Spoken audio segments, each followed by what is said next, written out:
Who here was sort of drawn by the mystery? I mean, I'll confess part of it. I think definitely it's was. all, Yeah. I think all it's of a us. combination of history, tradition, and mystery as well. You know there's ritual, but you don't know what it is. Exactly. And that, How can you not be? That's alluring. Yeah. I mean, that's the reason people join Freemasonry and not the Rotarians.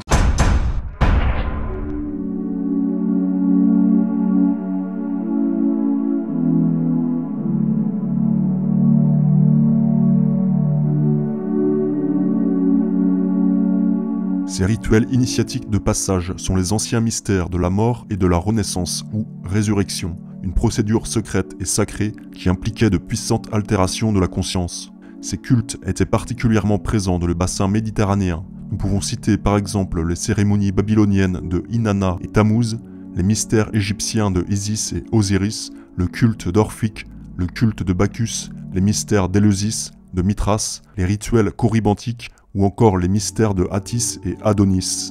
Dans le livre Le monde grec antique, l'historienne et archéologue Marie-Claire Amoretti écrit « Les mystères d'Éleusis apportent à l'initié une communication avec les grandes déesses de la terre, Déméter et Corée. L'obligation du secret fut si bien respectée que nous ignorons la phase ultime ou époptie. Elle semble avoir provoqué une sorte d'extase contemplative. L'initié est entré personnellement en rapport avec la divinité. Il a reçu promesse de félicité. Dans Phèdre, Platon évoque la suprême béatitude atteinte par le myste, c'est-à-dire l'initié. Il semblerait que ces cérémonies ont incité le participant à surmonter l'angoisse de la mort par la conviction d'être intégré dans une chaîne de vie, tout comme le blé meurt et renaît par l'intermédiaire de la graine. Dans son ouvrage intitulé Métamorphose, l'écrivain Apulée semble décrire sa propre initiation au mystère d'Isis et d'Osiris, auquel il aurait été initié lors de son séjour en Grèce. Le grand prêtre écarte ensuite les profanes, me fait revêtir d'une robe en lin cru, et, me prenant par la main, m'emmène dans le plus profond du sanctuaire. Sans doute, amis lecteurs, votre curiosité va s'enquérir de ce qui se dit, de ce qui se fit ensuite. Je le dirais s'il m'était permis de le dire, vous l'apprendriez, s'il était permis de l'apprendre. Écoutez et croyez, car ce que je dis est vrai. J'ai touché aux portes du trépas. Mon pied s'est posé sur le seuil de Proserpine. Au retour, j'ai traversé les éléments. Dans la profondeur de la nuit, j'ai vu rayonner le soleil. Dieu de l'enfer, Dieu de l'empyrée, tous ont été vus par moi face à face et adorés de près. Voilà ce que j'ai à vous dire, et vous n'en serez pas plus éclairés. Nous retrouvons donc ici trois composantes essentielles des sociétés secrètes de type maçonnique. La mort et la résurrection, l'épreuve par les éléments et enfin l'illumination. Il est possible qu'il s'agisse ici d'un rituel traumatique entraînant le candidat à l'initiation dans une expérience aux frontières de la mort, avec un profond état de dissociation illuminant sa conscience. Dans son ouvrage The Symbolism of Freemasonry, Albert Mackay définit une forme de maçonnerie noire aux pratiques initiatiques terrifiantes et traumatisantes, qui utilisent la représentation symbolique de la descente mythique dans l'Hadès, la tombe ou l'enfer, pour ensuite revenir à la lumière du jour, autrement dit, la renaissance initiatique. Dans son livre The Occult Conspiracy, Michael Howard écrit à propos des cultes à mystère de l'Antiquité: les cultes des mystères pratiquent des cérémonies initiatiques qui contiennent le symbolisme des arcanes, ainsi que des mises en scène afin de révéler à l'initié les réalités spirituelles cachées derrière l'illusion du monde matériel. Durant l'initiation, le néophyte est mis dans une transe et expérimente alors le contact avec les dieux lors d'un voyage dans l'autre monde. Les initiés passent par une mort symbolique et renaissent avec une âme parfaite. Ce que rapporte ici Howard est intéressant car il montre les similarités qu'il y a entre les cultes des mystères antiques, le chamanisme, les cultes de possession et la sorcellerie. Mais ce qu'il décrit montre aussi une similarité avec les sociétés secrètes contemporaines de type maçonnique, c'est-à-dire la mort symbolique pour la renaissance à une nouvelle vie. Une symbolique que nous retrouvons également chez les chrétiens avec la renaissance en Jésus-Christ, par le sacrement du baptême. Ainsi, celui qui est uni au Christ est une nouvelle créature. Ce qui est ancien a disparu. Voici, ce qui est nouveau est déjà là. Les rituels de renaissance, avec un passage par une mort et une renaissance symbolique, étaient donc quelque chose de répandu dans les religions antiques païennes dites à mystère.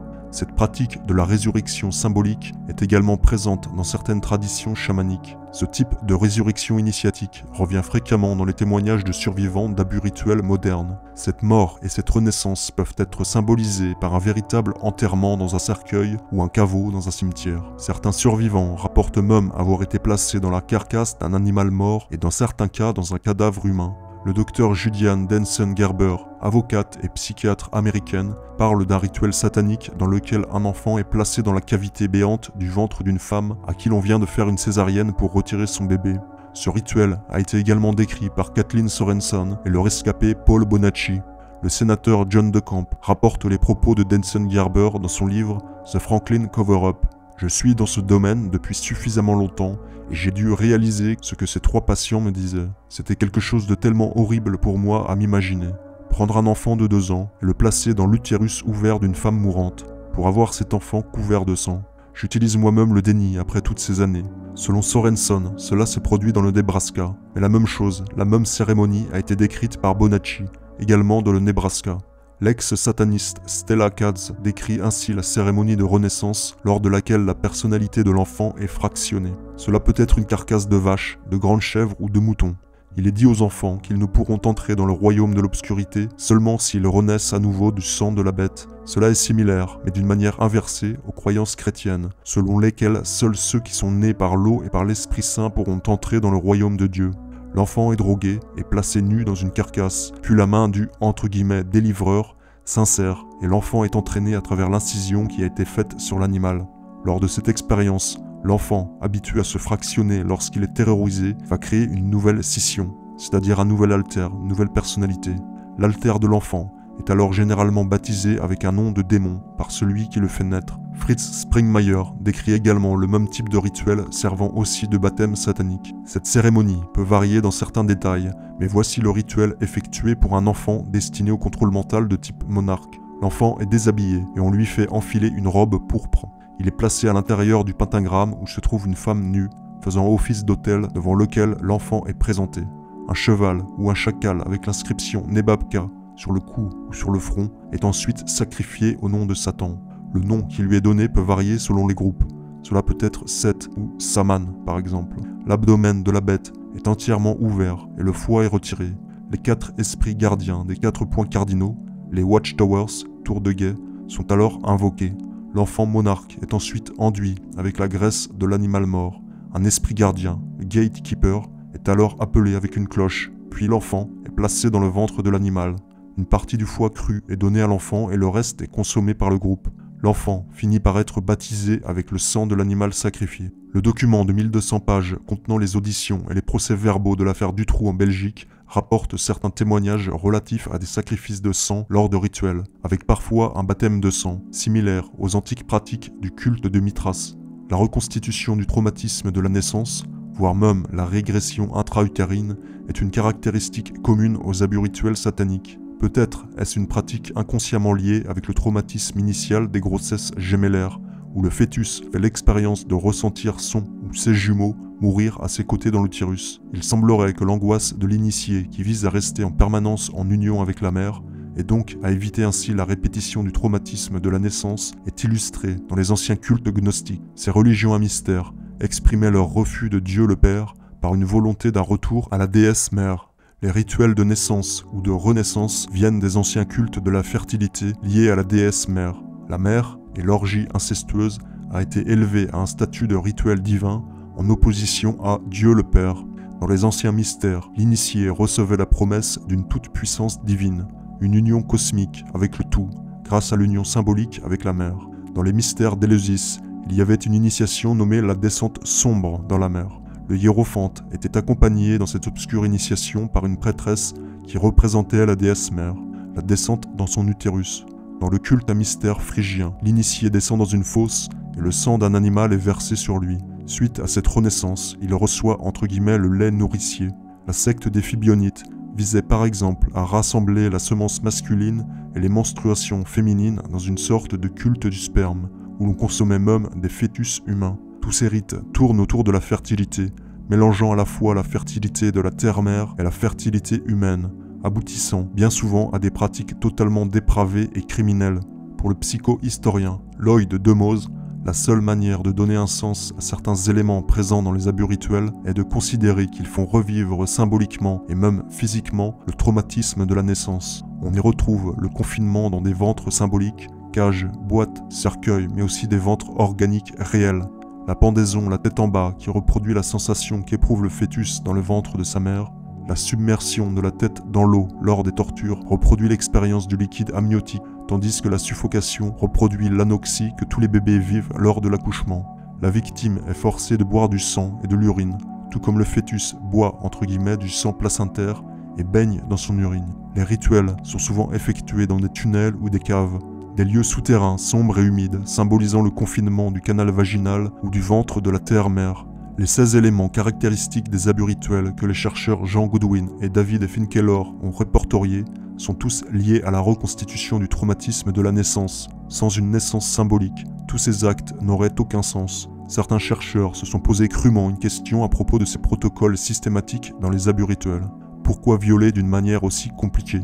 Probablement parce que ce processus représente le drame fœtal qui doit être reproduit et revécu, cela d'une manière certainement inconsciente. Dans le livre The Witch's Ways, Principles, Rituals and Beliefs of Modern Witchcraft, La voie des sorcières, principes, rites et croyances de la sorcellerie moderne, Janet et Stewart Fenard rapportent le témoignage d'une victime qui décrit que, nue et en état de transe, elle a été attachée et transportée jusqu'à une grotte par un groupe de femmes, elle aussi totalement nues.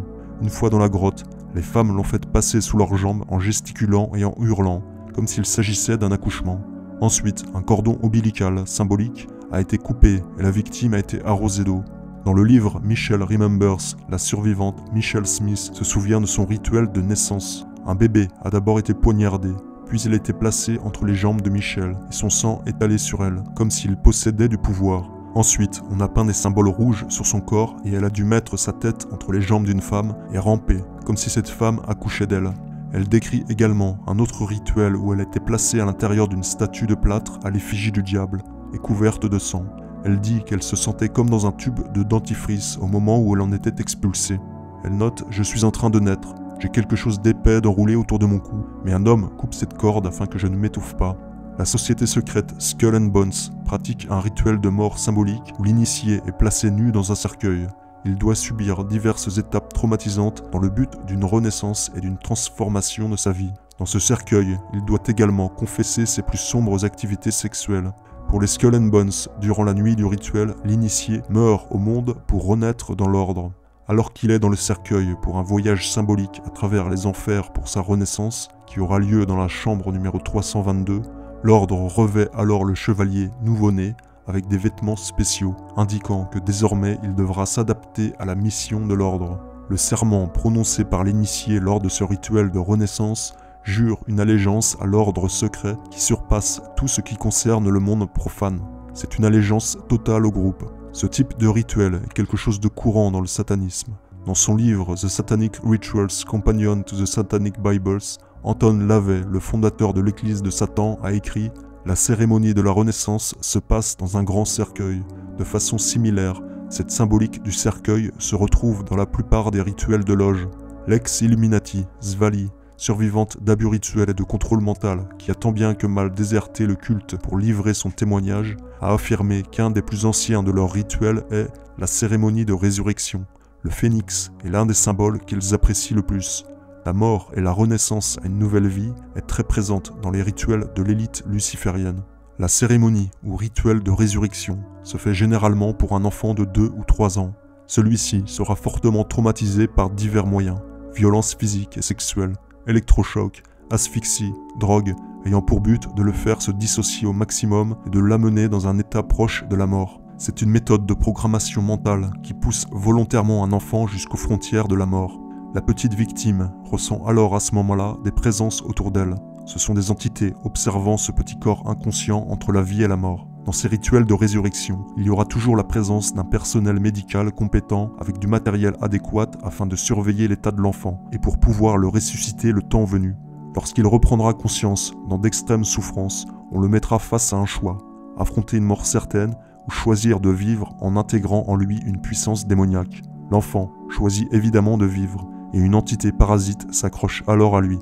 Plus tard, l'enfant se réveillera dans des vêtements propres, dans un lit douillet, enduit d'onguents guérisseurs, mais dans un état de choc et d'extrême faiblesse. C'est alors qu'une personne viendra lui dire d'une voix douce et rassurante qu'il était mort, mais que le démon l'a, entre guillemets, ramené à la vie, qu'il doit donc lui en être redevable, tout comme aux personnes qui l'ont sauvé en relançant les battements de son cœur. Ce type de programmation basée sur la mort imminente est utilisé pour terrifier, fractionner, démoniser et finalement contrôler totalement un très jeune enfant au niveau physique, psychique et spirituel.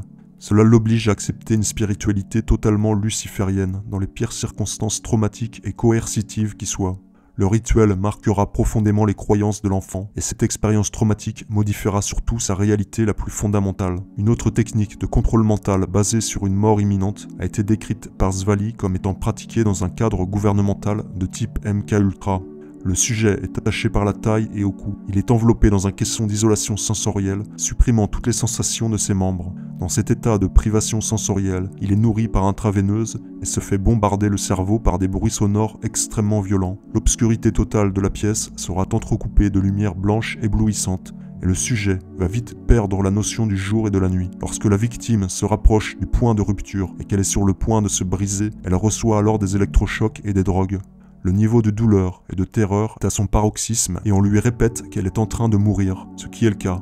Au besoin, elle peut être mise sous respirateur artificiel. C'est alors que le sujet expérimente cet état de mort imminente et il se retrouve à flotter hors de son corps, enfin libéré de la torture physique et psychologique. C'est alors qu'un programmeur vient se poser en sauveur en lui disant qu'il mérite de vivre et qu'il ne le laissera pas mourir. Au final, la victime va lui devoir la vie. La victime est ramenée doucement à un état de conscience, on va dire, correct, toujours accompagné du message constant lui répétant qu'elle est née de nouveau, pour la famille.